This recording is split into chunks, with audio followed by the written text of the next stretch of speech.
कहानी की शुरुआत में हमें एक बच्चे को दिखाया जाता है जिसका नाम थोर एडियल होता है। वहाँ पर बर्फ के बीच में कुछ पानी उभरा हुआ होता है जिसके ऊपर बर्फ की दो सिल्लियां हैं और जो दूसरी बर्फ की सिल्ली होती है उसके ऊपर इनकी एक आरी है। इनमें से कोई बच्चा वहाँ पर नहीं जाना चाहता लेकिन थोर वहाँ पर जाता है। हालांकि सब बच्चे उसे मना करते हैं और जब वो वापस आ रहा होता है तो उसका पैर पानी में स्लिप हो जाता है। वो डूबने लगता है लेकिन तभी एक बच्चा उसे पानी से ऊपर खींच लेता है। थोर को घर पर लाया जाता है और थोर के डैड थोर से कहते हैं कि मुझे लगता है कि तुम्हें एक सबक मिल चुका है, मुझसे वादा करो कि तुम जिंदगी में इस तरह का रिस्क कभी नहीं लोगे। लेकिन थोर इनकी इस बात का जवाब नहीं देता। अब धीरे धीरे वक्त गुजरता है और साल आता है सन 1937। थोर अब बड़ा हो चुका है। वो एक एथनोग्राफर और एक एडवेंचरस है जो पोलिनेशिया के बीच पे है। पोलिनेशिया बहुत ही फेमस है। ये एक ऐसी जगह है जहाँ पर 1000 से भी ज्यादा आइलैंड्स हैं। हालांकि इनमें से कुछ आइलैंड्स ऐसे हैं जो अपने आप में एक अलग कंट्री हैं और ज्यादातर आइलैंड्स पर दूसरी कंट्रीज का हक है। थोर अब यहीं पर रहता है। वो यहाँ की जिंदगी को, यहाँ के लोगों को स्टडी करता है। और एक दिन जब थोर अपनी गर्लफ्रेंड के साथ यहाँ पर एक बूढ़े आदमी के पास बैठा होता है तो वो उससे पूछता है कि आपके एंसेस्टर्स यानी कि आपके पूर्वज कहाँ से आए थे। वो बूढ़ा आदमी बताता है कि टिकी, मतलब कि इनके गॉड ने यहाँ इस आइलैंड पर ले आए। इस जगह से जो ओशन के दूसरी तरफ है वो ईस्ट है। वो उस तरफ इशारा भी करता है। थोर इस बात पर हैरान हो जाता है। वो बूढ़ा आदमी कहता है कि हर चीज ईस्ट से आती है, ये सूरज, हवा, बिजली, सब कुछ। और हमारे पूर्वज ईस्ट से साउथ की ओर आए थे, यानी कि उन्होंने अपना सफर उस जगह से शुरू किया था जिस जगह से सूरज उगता है और वो उस तरफ चले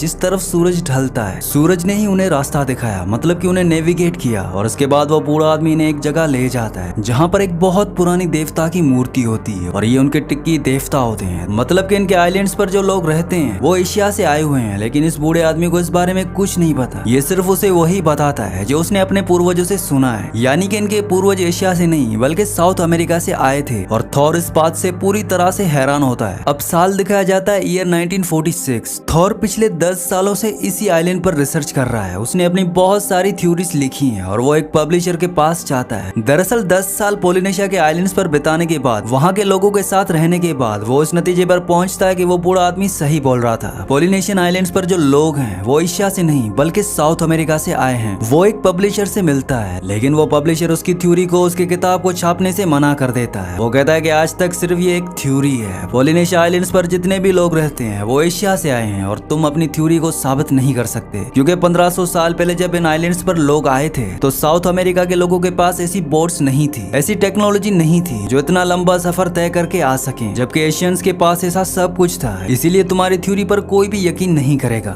थोर कहता है कि वो राफ्ट के जरिए यहाँ तक आए थे। इस बात पर पब्लिशर को हंसी आती है। वो कहता है कि तुम्हारे पास अगर यही थ्योरी है, तुम्हारे पास अगर यही एविडेंस है तो तुम एक काम करो, तुम पोलिनेशिया तक जाओ और अगर तुम ऐसा कर पाए वो भी एक राफ्ट के जरिए, तो मैं तुम्हारी किताब को, तुम्हारी थ्योरी को छाप दूंगा। दरअसल वो ये सब इसलिए कहता है क्योंकि इतने बड़े ओशन को एक राफ्ट से पार करना लगभग नामुमकिन है, क्योंकि इतना लंबा सफर और ओशन में जिस तरह की मुश्किल होती है, जिस तरह की लहरें होती हैं, एक छोटी सी राफ्ट से उस ओशन को पार नहीं किया जा सकता। और थोर के पास अपनी थ्योरी को साबित करने का अब एक ही तरीका है कि वो साउथ अमेरिका से पोलिनेशिया के आइलैंड पर जाए। और ये सफर 8000 किलोमीटर से भी ज्यादा का है, वो भी एक ऐसे ओशियन में जहाँ पर बड़े बड़े शिप्स भी डूब जाते हैं। इसके लिए थोर को फंडिंग की भी जरूरत है। वीडियो में आगे बढ़ने से पहले आप सबसे रिक्वेस्ट है कि मेरे 99% व्यूवर्स वीडियो तो देखते हैं लेकिन चैनल को सब्सक्राइब नहीं करते और ना ही वीडियो को लाइक करते हैं। तो आप सबसे रिक्वेस्ट है कि चैनल को सब्सक्राइब और वीडियो को लाइक लाजमी से कर दिया करें। वो एक मैगजीन वालों के पास जाता है और वो कहता है कि वो 8000 किलोमीटर का सफर तय करेगा साउथ अमेरिका से पोलिनेशिया के बीच तक। और ये सफर वो लकड़ी की ऐसी राफ्ट पर करेगा जो आज से 1500 साल पहले चलती थी। इसमें कोई भी सहूलत नहीं होगी, कोई सेफ्टी नहीं होगी। मैगजीन वाले उसे फंडिंग करने से मना कर देते हैं। वो कहते हैं कि हम सुसाइड के लिए फंडिंग नहीं करते। वैसे भी स्कूल का छोटे से छोटा बच्चा भी जानता है कि पोलिनेशिया के जो आइलैंड्स थे उन्हें एशियंस ने डिस्कवर किया था, ना कि साउथ अमेरिकन ने। जबकि थोर का ये कहना है कि कोलंबस के अमेरिका पहुंचने से पहले साउथ अमेरिका के लोग पोलिनेशिया के आइलैंड्स तक पहुंच गए थे। थोर यहाँ से रेस्टोरेंट में जाता है जहाँ पर कुछ प्रोफेशनल लोग होते हैं जो समंदर के अंदर काफी वक्त बिता चुके हैं। और थोर इन सबको एक राफ्ट का स्केच दिखाता है और वो कहता है कि इसका नाम है कॉन्टिकी और इस राफ्ट से हम 5 लोग पेरू से पोलिनेशिया तक सफर तय करेंगे जो कि 8000 किलोमीटर से भी ज्यादा का है। यहाँ पर एक आदमी होता है, वो कहता है कि मैं अटलांटिक ओशन में 22 दिन तक एक राफ्ट पर रह चुका हूँ और ये सफर तय करना नामुमकिन है, क्योंकि आप इतने बड़े समुद्र में एक छोटी सी राफ्ट को कंट्रोल नहीं कर सकते, उसे डायरेक्शन नहीं देख सकते। और जो डिजाइन तुमने बनाया है, इसके बेस में जो तुम लकड़ियां लगाओगे, जिन्हें तुमने रस्सियों से बांधा होगा, कुछ ही दिन में वो रस्सियां टूट जाएंगी और हम उस समंदर में फंस जाएंगे। वहाँ पर हम सिर्फ एक ही चीज का इंतजार कर सकते हैं और वो है मौत। यही रेस्टोरेंट में एक आदमी बैठा होता है जिसका नाम होता है हारमन। हारमन इनकी सारी बातें सुन रहा होता है। वो थोर के पास जाता है और वो कहता है कि मुझे राफ्ट वाला तुम्हारा आइडिया बहुत अच्छा लगा, मैं भी तुम्हारे साथ चलना चाहूंगा। थोर कहता है कि क्या तुम एक सेलर हो? हारमन कहता है कि नहीं, लेकिन तुम भी सेलर नहीं हो। वो बताता है कि वो एक इंजीनियर है, लेकिन फिलहाल वो रेफ्रिजरेटर बेचता है। थोर उसे अपनी टीम में शामिल कर लेता है और इस तरह से थोर को अपनी टीम का पहला मेंबर मिल जाता है। लेकिन अभी भी सबसे बड़ी मुश्किल फंडिंग की है और अपने घर पर अपनी वाइफ लिव को कॉल करता है और वो कहता है कि मैं क्रिसमस पर घर नहीं आ पाऊंगा क्योंकि मैं डायरेक्ट पेरू जा रहा हूँ। उसकी वाइफ उसे ऐसा करने से मना करती है। थोर कहता है कि अगर मैंने ये नहीं किया तो मैं खत्म हो जाऊंगा। मैंने अपनी जिंदगी के 10 साल इस थ्योरी को दिए हैं और मुझे ये करना ही होगा। उसकी वाइफ उसे कहती है कि तुम तैरना भी नहीं जानते और तुम्हारे साथ तुम्हारे बच्चे भी हैं, लेकिन वो अपने सपनों को पूरा करना चाहता है, इसीलिए वो क्रिसमस पर घर नहीं जाता और सीधा पेरू चला जाता है। यहाँ पर इनकी टीम और साथी होते हैं जो सफर पर इन दोनों के साथ जाएंगे, यानी ये कुल मिलाकर 5 लोग हैं। यहाँ पर बड़ी बड़ी लकड़ियां होती हैं जिनके ऊपर वो तीनों बैठे होते हैं और थोर ने बताता है कि हम इन लकड़ियों से राफ्ट बनाएंगे और तरीका ठीक वैसा ही होगा जैसे आज से 1500 साल पहले यहाँ के लोग राफ्ट बना के पोलिनेशिया गए थे, क्योंकि ये उसमें फेरबदल नहीं कर सकते, कोई टेक्नोलॉजी नहीं लगा सकते। अगर इन्होंने ऐसा किया तो इनका दावा गलत हो सकता है। इन्हें खाने पीने के लिए और सामान के लिए बहुत पैसों की जरूरत है, इसीलिए थोर एक आदमी के पास जाता है जो कि बहुत अमीर होता है और थोर उसे कहता है कि मैं साबित करना चाहता हूँ कि पोलिनेशिया के जो लोग हैं जो वहाँ पर फंसे हैं वो यहीं के लोग हैं, मतलब के साउथ अमेरिका के। ये बात सुनकर वो आदमी हैरान होता है, लेकिन वो थोर को फंडिंग करने के लिए तैयार हो जाता है और इस तरह से थोर को और उसकी टीम को पैसे मिल जाते हैं। इनके सफर की खबर न्यूज़पेपर में भी छपती है और यहाँ पर एक फोटोग्राफर आता है और वो भी थोर की टीम में शामिल हो जाता है ताकि वो पेरू के सफर को कवर कर सके। अभी अपनी राफ्ट बना लेते हैं और इन्हें अलविदा कहने के लिए कई लोग समंदर के किनारे आते हैं और इन सबको यकीन है कि अब इन्हें कोई कभी दोबारा नहीं देख सकेगा,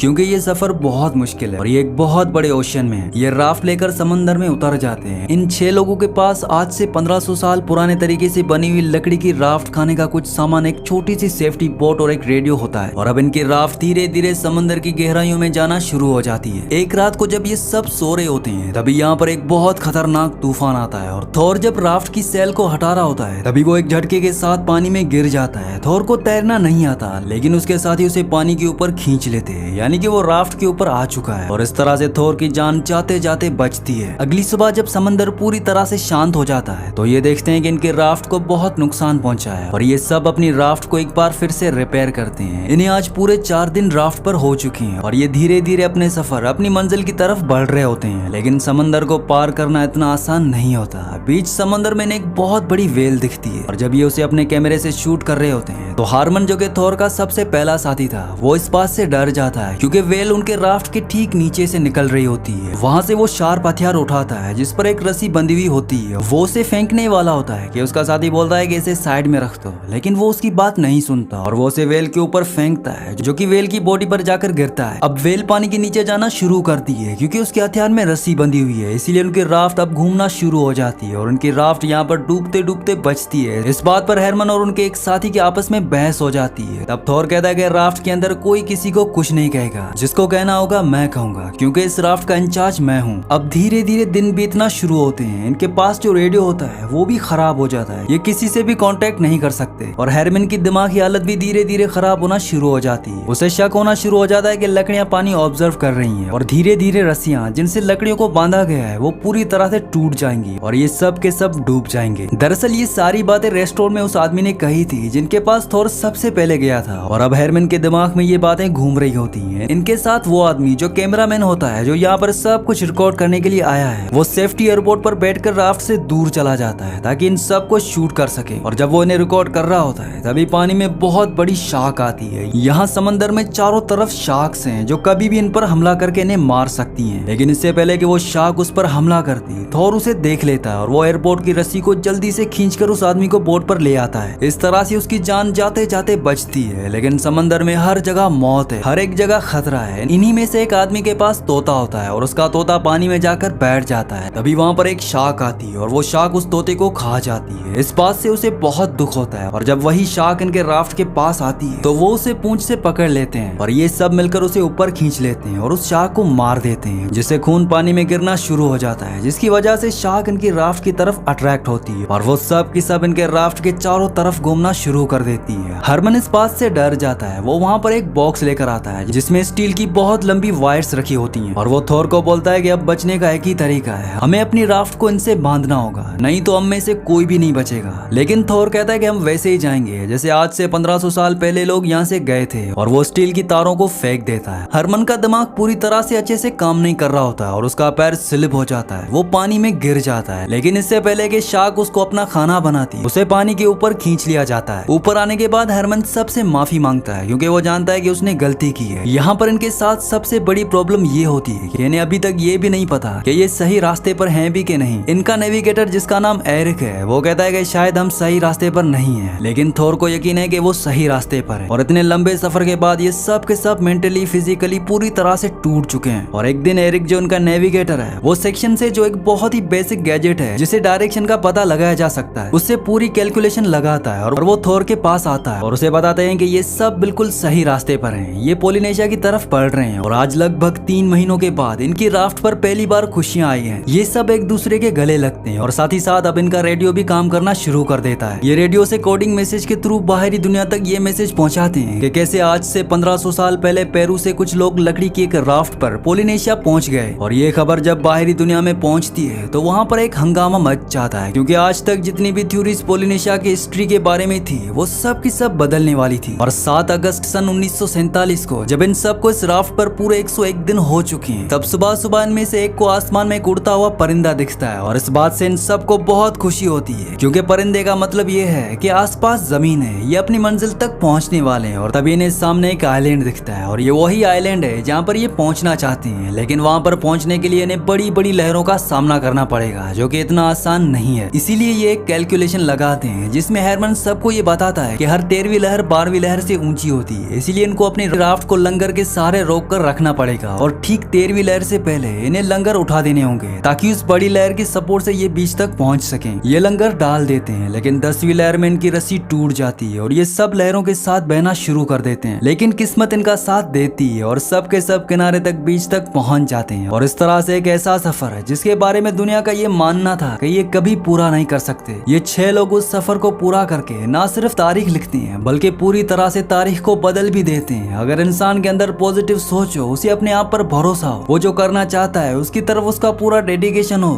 तो उस दुनिया में ऐसा कोई भी काम नहीं हो सकता जो आप पूरा नहीं कर सकते। इसीलिए इंसान को पॉजिटिव होकर हमेशा आगे बढ़ते रहना चाहिए। इसी के साथ इस मूवी का एंड हो जाता है। अगली कहानी आप किस मूवी पर सुनना चाहते हैं मुझे नीचे कमेंट्स में जरूर बताना। और अगर ये वीडियो आपको पसंद आई हो तो इस वीडियो को लाइक लाजमी से कर देना और मजीद ऐसी वीडियोस देखने के लिए इस चैनल को भी सब्सक्राइब कर देना।